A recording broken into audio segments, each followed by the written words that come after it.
There's been no confirmation yet whether those two objects spotted on satellite imagery are related to Malaysian Airlines Flight 370, but a massive search is now underway in the southern part of the Indian Ocean. Well, joining me now is Tom Ballentyne. He's with the Orient Aviation Magazine, joining me now from Sydney.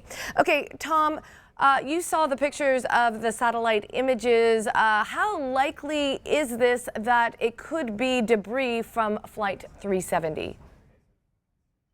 Yes, well, the satellite photographs look a little bit like a white smudge to me, and most laymen, I think, but the experts believe there is a possibility that it could be part of an aircraft. And they're right, given the size of the debris, a 24-meter piece, that could very easily be part of a Boeing 777 jet, either perhaps part of the wing or the tail or even part of the fuselage.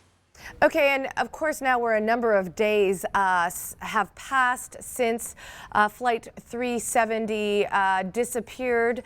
So, I mean, even if these parts are determined to be related to Flight 370, how far off are investigators from actually locating the wreckage? Well, that's a pretty difficult question to answer, but you'd probably think it'd take some time, because once they find the wreckage, and if it is a wreckage from the aircraft, they would then have to work out where it had drifted from over the past 13 days. And once they've done that, they could then start searching in that original area, which could be, given the drifts, up to 1,000 miles away from where the wreckage is. So it's quite an enormous task. And then you'd expect the wreckage to be on the bottom of the sea. You'd have to get submersibles down to search the sea bottom. If you don't find the signal from the data flight recorder within the next 2 weeks, it will begin to run out.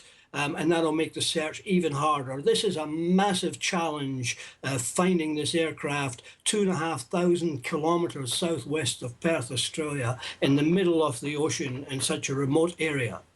Okay, and if it is confirmed that those objects on satellite were related and were indeed debris for Flight 370, what does this mean for the overall investigation? Are we any closer to finding out what may have happened to the plane?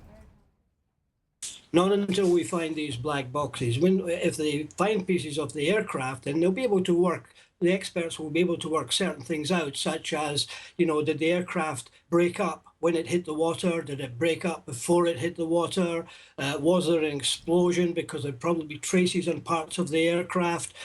We've now given away the idea that this aircraft broke up at 35,000 feet over the South China Sea, but they will have to continue with their investigation into the pilots, the crew, the passengers, because it doesn't eliminate the possibility of a hijacking, of one or two of the pilots taking control of the aircraft, or someone else somehow meddling with the flight. That investigation will still have to go on, and nothing will be clear until we find those black boxes.